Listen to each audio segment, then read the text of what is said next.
Pagiku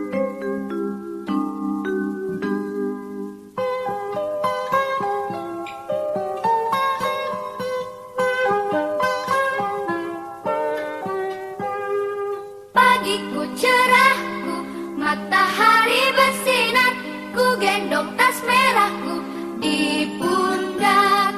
Selamat pagi semua, ku nantikan dirimu di depan kelas. Assalamualaikum. Waalaikumsalam. Ya, siap Bu? Siap. Ya, udah gerak. Berikan salam.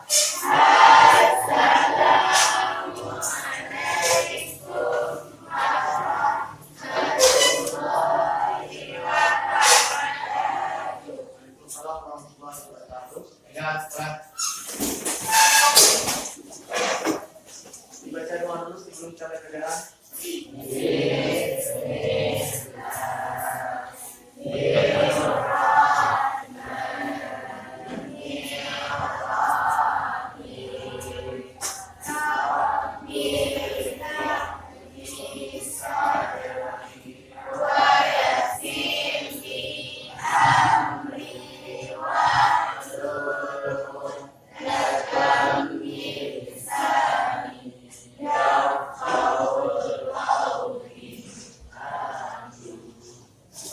Pada hari ini sebelumnya apa yang saya sampaikan kepada kalian sebelum melanjutkan pelajaran kita mengadakan dulu yaitu kesepakatan kelas atau sekarang yang disebut dengan keyakinan kelas.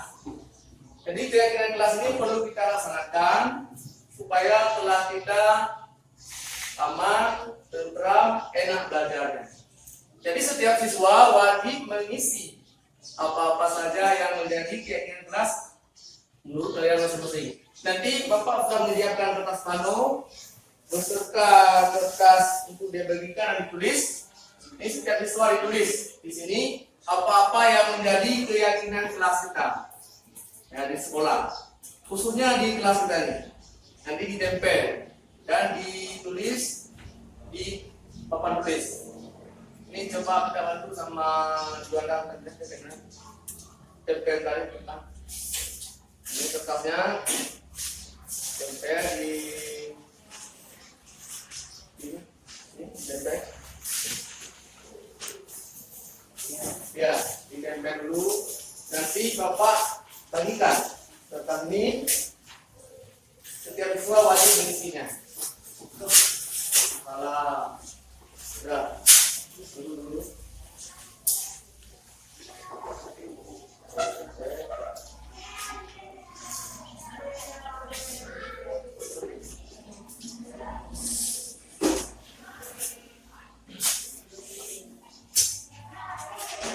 Yang ini.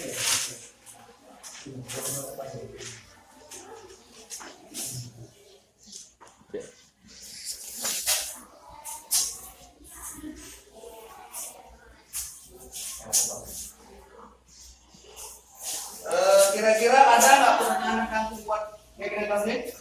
Cara buatnya? Jadi ditulis apa-apa yang menjadi keyakinan kalian, atau kalau dulu dikatakan dengan kesepakatan kelas, ya kesepakatan kelas sama juga itu. Ini bagikan ditulis. Menurut kalian apa-apa saja supaya kelas kita bagus? Apa-apa yang ditulis, ya? Ini ditulis di sini ada berapa tahun lebih boleh? Ini bagi cepat-cepat ini apa-apa saja yang jadi keyakinan kita ditulis. Keyakinan menurut kalian apa-apa saja yang mampu kita terapkan di kelas kita atau kesepakatan apa-apa saja yang perlu. Saya contoh ya, contoh misalnya kita harus jujur. Nah, itu contoh saya. Yang lain silakan dibuat.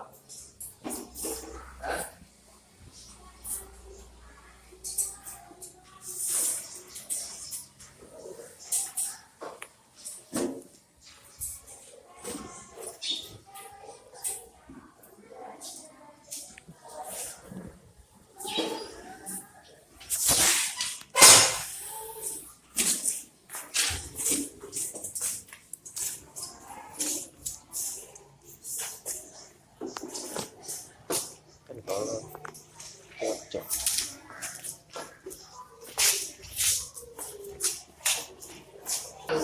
Ada dua orang tuh apa? Banyak nggak apa-apa dulu deh. Mulai lebih dari dua satu orang.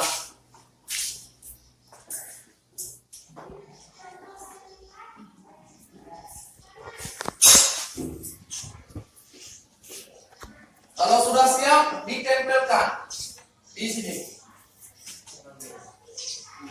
Ini keyakinan telah ada.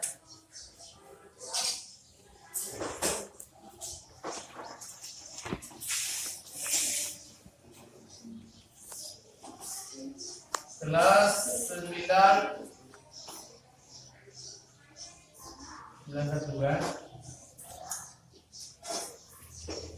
Sudah siap? Sudah saya ditempelkan. Kami sudah siap. Tempelkan. Semuanya tempelkan. Terus, apa? Cepat. Nah, ditempelkan. Ya, betul. Terus saya kembali ke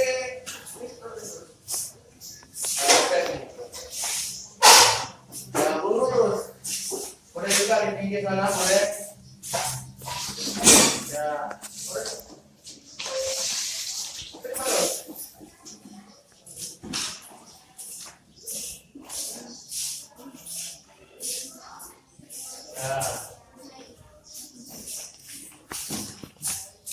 Iya.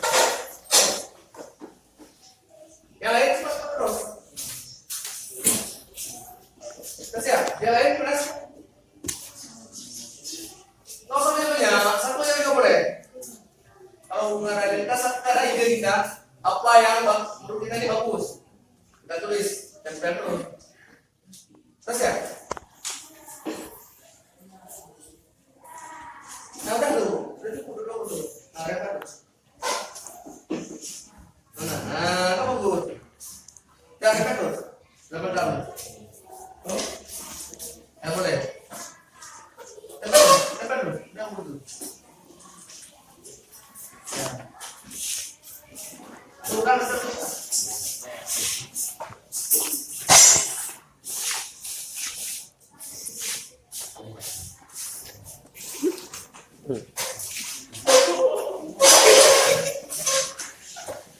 Baikkan dulu.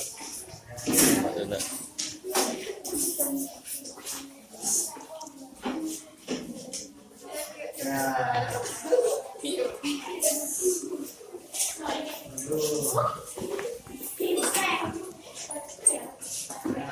Habis? Nah ya, kalau sudah habis, Bapak ingin meminta satu orang untuk menulis di sebelah mana keyakinan lokal kita. Mari tulis, tulis saja. Ditulis apa-apa saja yang menjadi keyakinan kita. Ini kan banyak, kita ambil yang sama kita cancel, yang sama, yang enggak sama kita tulis. Yang pertama apa di sini? Semua murid harus sopan, tulis.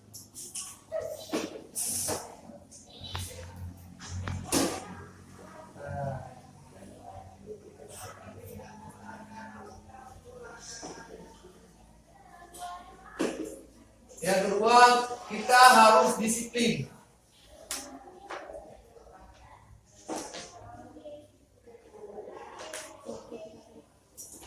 Kemudian mengucap salam.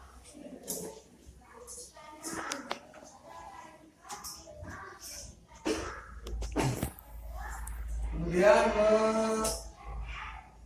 apa lagi nih? Mematuhi peraturan sekolah.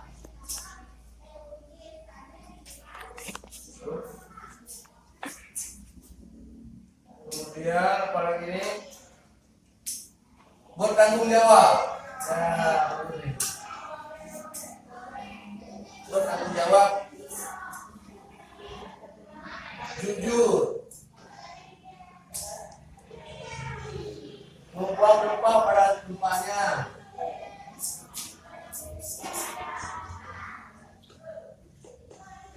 Berani tanya sama.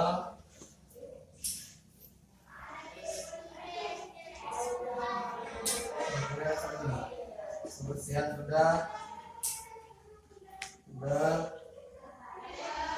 Sudah. Ini yang lain ini sama. Silakan dulu. Terima kasih. Ini kesepakatan yang sudah kita buat harus dijalankan. Ya, karena ini sudah kesepakatan kita. Inilah yang dikatakan dengan keyakinan kelas. Ya, yang setelah kalian tulis di depan ini masing-masing kalian jaga sendiri. Yang merasa melakukan pelanggaran kita wajib menegur. Ya, inilah keyakinan kelas kita. Dengan keyakinan ini mungkin nanti depan kita akan lebih baik lagi. Sudah, sekian. Sekarang kita masuk ke pelajaran kita.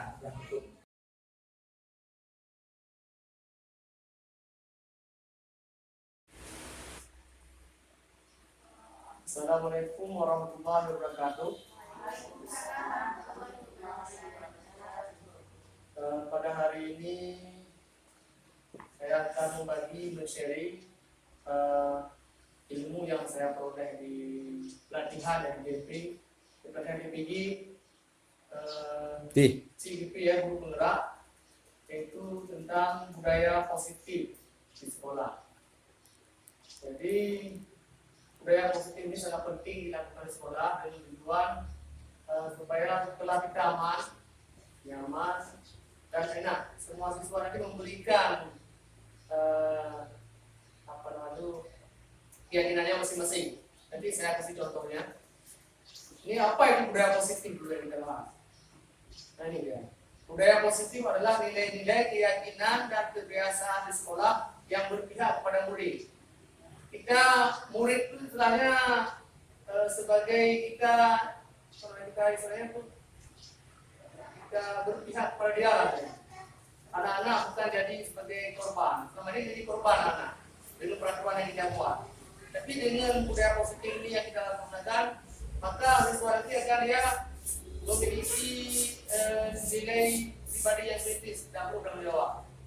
Nah, apa beda peraturan dengan keyakinan kelas? Nanti saya bahas selanjutnya. Ini contoh misalnya budaya positif. Ya. Budaya positif dia di lingkungan sekolah, kemudian di dalam kelas itu ada peraturan kelas dan ada keyakinan kelas. Ada berbeda antara keyakinan dengan peraturan. Di mana bedanya kita lihat nanti. Nah ini contoh keyakinan kelas, hukuman dan penghargaan. Ini kita sering dengar ada di lalu lintas yang mengapa kita memakai helm. Itu kan peraturan, ya kan? Kemudian mengapa kita memiliki memakai peraturan 3M, misalnya yang pakai masker. Nah itu juga peraturan. Dan ketika kita melanggarnya, kalau peraturan ini kita misalnya mencuri waktu. Kalau nggak ada polisi kita pakai helm. Karena itu peraturan, ya kan? Tapi kalau seandainya kita yakin pada diri sendiri dengan nggak memakai helm maka akan kita akan pecah, maka kita tanpa polisi itu memakai helm. Ini maksudnya. Begitu juga dalam lokal. Ini contoh yang dalam lokal yang kita alami sekarang, misalnya. Nah ini ada dua buah kesepakatan kelas, tapi ini yang satu bukan kesepakatan ini. Yang mana yang kesepakatan keyakinan kelas dan yang mana yang kesepakatan kelas. Ada A, ada B. Ini ada salah satu yang bukan ini. Ini disuruh tebak. Kira-kira mana yang kesepakatan kelas dan mana keyakinan kelas. Ini menurut Bapak mana yang kesepakatan dan mana yang keyakinan. Nah ini. Menurut Bapak mana dulu? Kesepakatan mana? Yang A atau yang B? Nah ini ada A, ada B. Yang mana yang kesepakatan dan mana yang keyakinan. Ada dua dan mengapa katanya. Kalau keyakinan A, kalau B itu kesepakatan. B kesepakatan. Salah. Yang benar adalah B yang keyakinan. A yang kesepakatan. Kenapa keyakinan? Karena ini kami guru murid saling menyayangi. Itu sadar. Sayang. Itu keyakinan. Tapi kalau ini data waktu ini peraturan. Nah, ini kesepakatan yang kita buat. Nah, saya semacam putra belajar lah itu. Kemudian aktif dalam belajar. Ini juga peraturan. Tapi kalau ini kami murid peduli dengan teman-teman, ini saling. Nah, ini contoh keyakinan. Nah, ini ada juga beda peraturan dengan keyakinan. Coba lihat nih. Selalu kembalikan buku pada tempatnya. Nah, ini peraturan. Kalau keyakinannya apa kira-kira? Kalau keyakinannya yang kita yakini, kalau selalu kembalikan buku pada tempatnya. Kalau kita buat siapa kira-kira? Tanggung jawab. Nah, tanggung jawab ya. Kemudian dilarang mengganggu orang lain. Keyakinannya apa kira-kira? Mengganggu orang lain. Hah?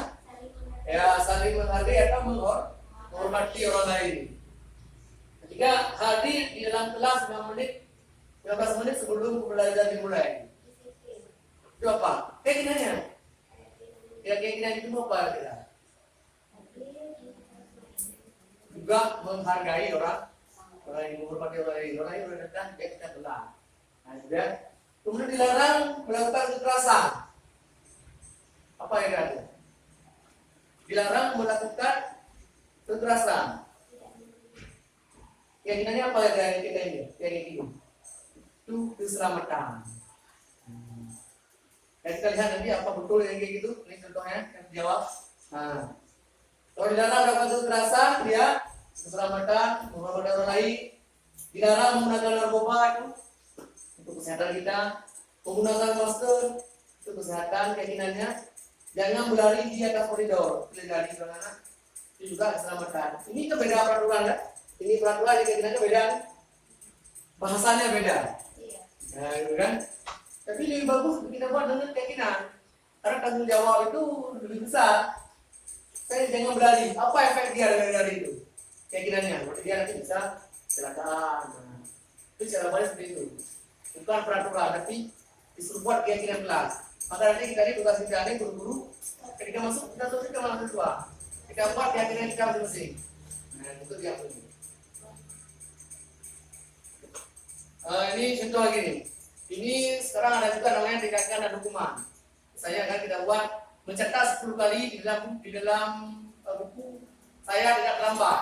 Itu hukuman sebenarnya. Ternyata hukuman itu nggak efektif. Nggak efektif hukuman. Nanti anak-anak malah ada yang hukuman kayak repadol, olahraga. Lari mengelilingi lapangan basket 2 kali karena terlambat 10 menit. Untuk pelajaran penjaskian ini konsekuensi sebenarnya, bukan hukuman. Emang pelajaran olahraga, ya kan wajah ada faedahnya. Ini konsekuen. Seperti orang merobek kertas orang lain, suruh bayar, itu konsekuensinya, itu bukan hukuman namanya. Wajar kan? Dia merusak orang lain suruh ganti, itu kan konsekuensi, ya. Jadi kalau hukuman seperti push-up, coba push-up sama baris, itu hukuman, ya. Yang bukan pelajaran kita. Nggak pakai masker tadi. Itu hukuman. Kemudian perbedaan hukuman dengan konsekuensi. Kalau hukuman sesuatu yang menyakitkan harus terjadi. Kalau konsekuensi sesuatu yang harus terjadi, memang harus hukum. Ya. Kalau hukuman lagi ini misalnya anak membenci kedisiplinan. Tapi kalau konsekuensi anak dia dengan konsekuensi akan menghargai kedisiplinan. Begitu juga dengan konsep jadi anak yang buruk menjadi konsep jadi anak yang baik. Kemudian kalau hukuman merasa bersalah, dipermalukan, merasa tak dihargai, tapi dengan konsekuensi kehilangan hak, buat tidak nyaman, diasingkan untuk sementara waktu. Ini sebenarnya hukuman dengan konsekuensi ini hampir berdekatan, cuma lebih parah hukuman. Nah itu yang penting. Yang benar apabila tadi keyakinan yang benar. Itu yang disuruh buat. Ini memang bukan solusi. Ya. Kemudian yang terakhir yang selanjutnya ini nggak saya bahas. Sebenarnya ini perlu juga nih tentang disiplin. Kita sering salah hati selama ini tentang disiplin. Kita sering bilang disiplin ini kan sering terbayangkan kita ini hukuman. Kalau ada disiplin pasti hukuman ujungnya. Berapa kali ini kemudian disiplin ini maksud disiplin? Disiplin ini yang berasal dari kata disiplin dari kata dari apa? Ya ada Dewan Darat dia mengatakan begini. Disiplin itu sering dihubungkan dengan kata-kata hukuman. Ada bedanya? Padahal itu sungguh berbeda. Karena belajar tentang disiplin positif tidak harus dengan memberi hukuman.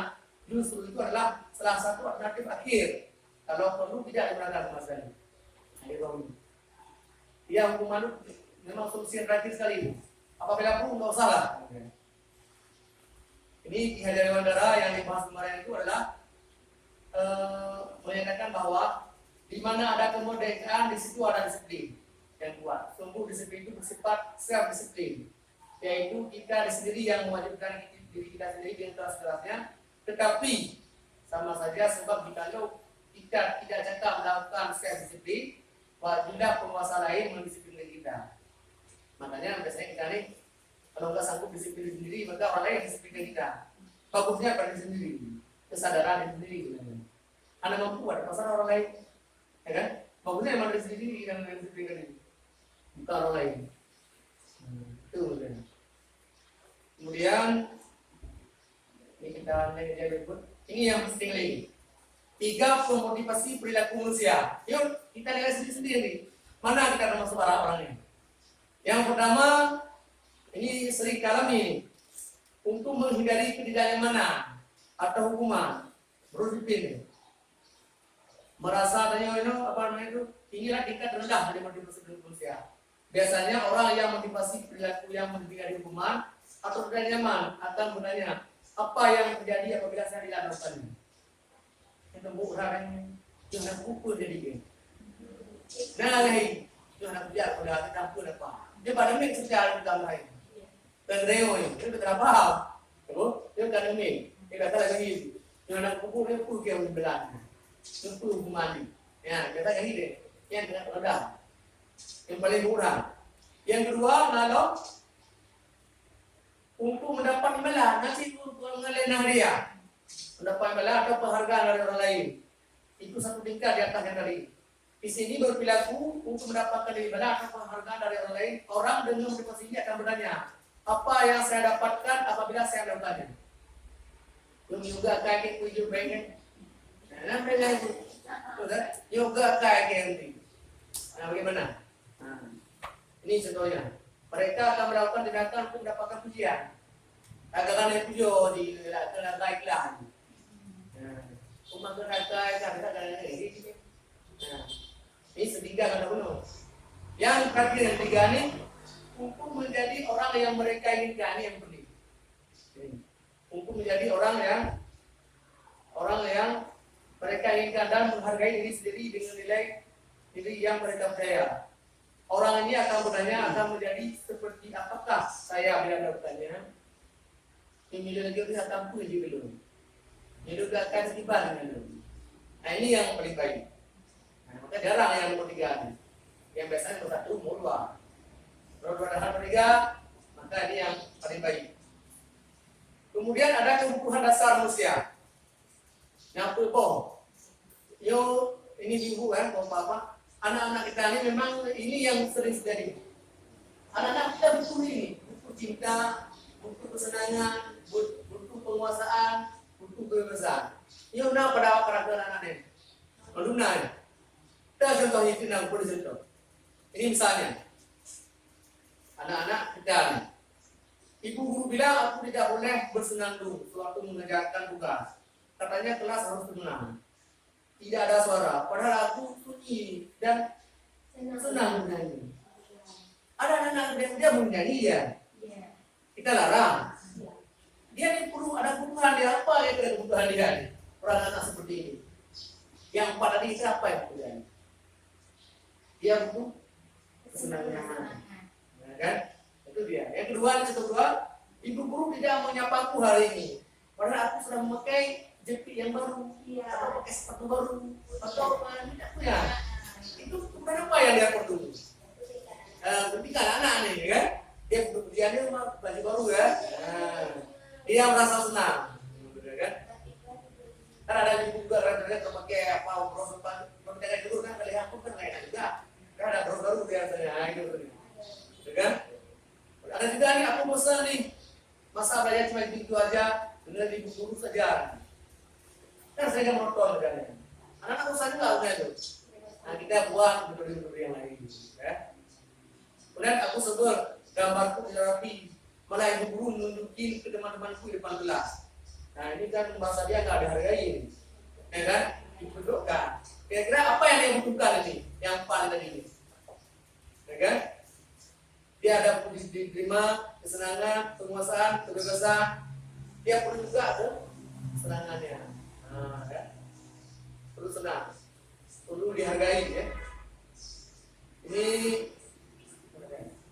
selanjutnya ini. Ini tugas kita nih, guru. 5 posisi kontrol guru. Ini sudah saya praktek kemarin ini. Saya sudah mengajak beberapa siswa untuk melakukan ini. Ini saya guru ngomong nih, berbuat ngomong ya. Ini macet ya. Misalnya apa nih? Guru berkata, kalau tidak melakukannya, awas ya, rasakan. Nah, sering kan? Nah ini termasuk kita ini memberi hukuman. Siswa dia akan merasa bersalah. Jadi, kamu seharusnya kamu tidak tahu. Ibu selalu lelah sekali katakan ibu. Ini merasa stres. Kita merasa dia membuat dia merasa bersalah. Tidak ada apa-apa lagi. Yang pertama dia menghukum. Ini membuat dia merasa bersalah. Dengan kata-kata kita, kata ini, kamu seharusnya kamu sudah tahu. Ibu lelah sekali mengatakannya. Ibu stres ini. Dia merasa bersalah. Itu jahat. Tapi dari ini kamu tidak melakukannya, awas ya. Mengancam. Namanya hukuman. Kemudian ada lagi ini hasilnya apa yang dapat ini? Siswa akan memberontak, menyalahkan orang lain dan berbohong. Kenapa? Takut dia berbohong. Ada efeknya ini efeknya. Kalau ini menyembunyikan kebohongannya, menyangka. Kalau dampak lagi ini, hukuman apa lagi ini? Mengurangi kesalahan. Dampak hukuman pasti mendalam. Kalau ini maaf, ini mana nih? Merasa rendah diri, minder nih. Gak berani berbuat lagi mengatakan guru ya. Ini posisi yang pertama kalau kita beri hukuman. Tapi yang bagus mana? Yang ketujuh, yaitu identitas berhasil, sukses kontrol diri. Dia akan mengevaluasi diri, bagaimana cara memperbaiki diri. Dia yang mencari solusi sendiri. Yang berbeda, yaitu kita seorang guru harus sebagai manajer. Harus sebagai manajer. Itu yang bagus. Kemudian ada namanya restitusi. Apa itu restitusi?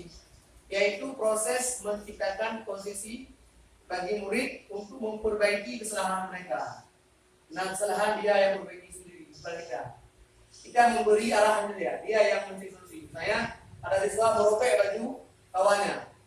Itu kan kita tanya sama dia dulu, bagaimana solusinya yang baik. Bukan kita yang memberi menjas dia. Ini maksudnya. Sehingga siswa ini dia dapat membuat karakter sendiri. Ini saya ngapain gambar ini. Nah, membentuk karakter. Ada 9 restitusi. Yang tingkatkan ada Ebo. Nah ini dia. Yang pertama bukan untuk menebus kesalahan, namun belajar dari kesalahan. Yang kedua memperbaiki hubungan tujuan. Yang ketiga tawaran, bukan paksaan. Yang keempat reduksi untuk melihat ke dalam diri. Reduksi menjadi kebutuhan dasar. Yang keenam reduksi diri adalah cara yang paling baik untuk memperbaiki diri. Yang ketujuh reduksi fokus pada karakter bukan tindakan. Yang delapan reduksi fokus pada solusi. Nah, dan sebenarnya solusi ini jadi. Dia yang solusi pendidikan. Yang sembilan reduksi mengembalikan murid yang berbuat salah pada kemampuannya. Nah, jadi sering misalnya ada siswa yang pakai sandal dan sepatu misalnya warna-warni, sering kan? Tapi kita buat dia yang solusi. Bukan kita yang memperlukan dia seperti kemarin cabut sepatu kenapa tadi kan? Lari itu kan jadi minder deh. Itu dalamnya nggak boleh tuh. Ya, seharian dia berjalan tanpa sandal itu nggak boleh. Ini menurut kesadaran karena anaknya merasa dia dipermalukan, sehingga dia benci pada guru itu, benci dendam dia. Walaupun tak ngomong, tapi dia merasa sakit hati, terus sakit hati dengan kaitannya. Itu maksudnya. Makanya hukuman itu sangat tidak boleh, kecuali mengalir secara lain. Tapi jangan sedih juga. Ada yang suruh keluar lagi, itu nggak boleh. Ini segitiga restitusi. Ada 3 dia. Yang pertama kita tanya apa restitusinya benar atau tidak. Yang ketiga, menstabilkan. Kita bilang ini sama anak, rendah untuk sepatu tidak. Orang lain juga pernah pakai sepatu tidak. Cuma ke depan yang ada gila. Kemudian menanyakan keinginan. Kita tadi, apa program kita? Sudah pakai sepatu warna-warni? Ini namanya segitiga diskusi. Ini yang diterapkan di kelas. Ya. Tapi ini nggak disampaikan di suara ini. Ini cukup kita aja yang tahu. Nah, yang sekali yang kelas. Nah, ini contoh yang menstabilkan. Kalau usah pergi.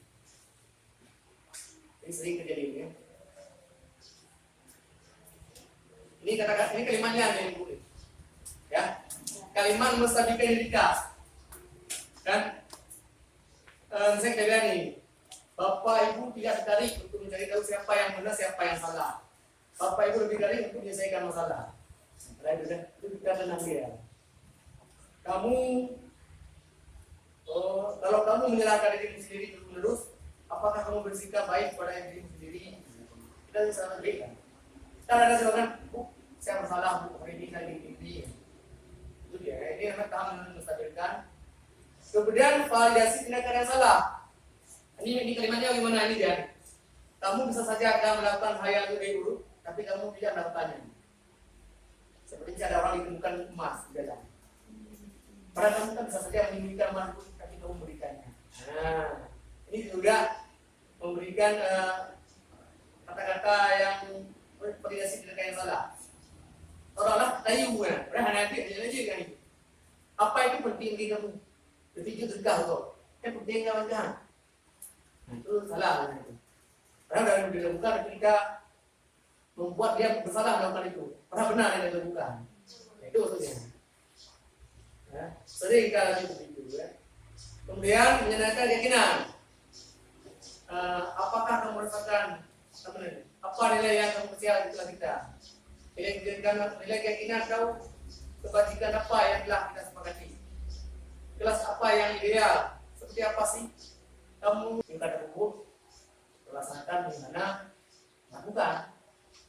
Karena yuk supaya kompak. Kalau nggak ada kompak.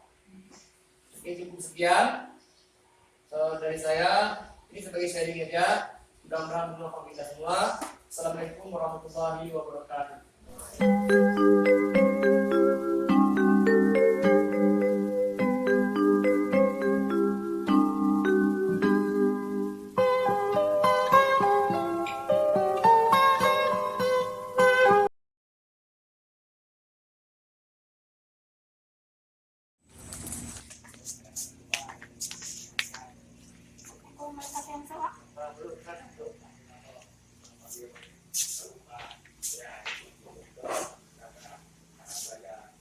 Daniel, tadi Bapak lihat kamu di perkerangan sekolah, kamu pakai sandal. Kalau boleh Bapak tahu, kenapa kamu pakai sandal? Kemarin aku pulang sekolah, saya hujan sehingga saya basah. Oh gitu. Kamu tahu nggak peraturan di sekolah kita? Keyakinan sekolah kita yang kita buat di kelas bahwa kita tidak boleh memakai sandal ke sekolah. Kenapa? Ingat. Jadi kamu kenapa masih melakukannya? Saya doang. Di sini Bapak tidak fokus pada kesalahan kamu. Bapak hanya ingin memberikan solusi, ya, solusi supaya keyakinan yang kelas yang kita buat bahwa kita tidak boleh memakai sandal di sekolah. Jadi menurut kamu bagaimana solusi supaya nanti kamu tidak memakai sandal lagi di sekolah? Saya berjanji tidak mengenai hujan lagi waktu pulang sekolah, Pak. Oh itu. Jadi ke depan jangan berulang lagi ya. Iya, Pak. Jadi Bapak harap kamu ini jadi Bapak panggil ke sini adalah merupakan kita ambil solusi. Iya, Pak. Jangan nanti main hujan lagi ketika pulang sekolah ya.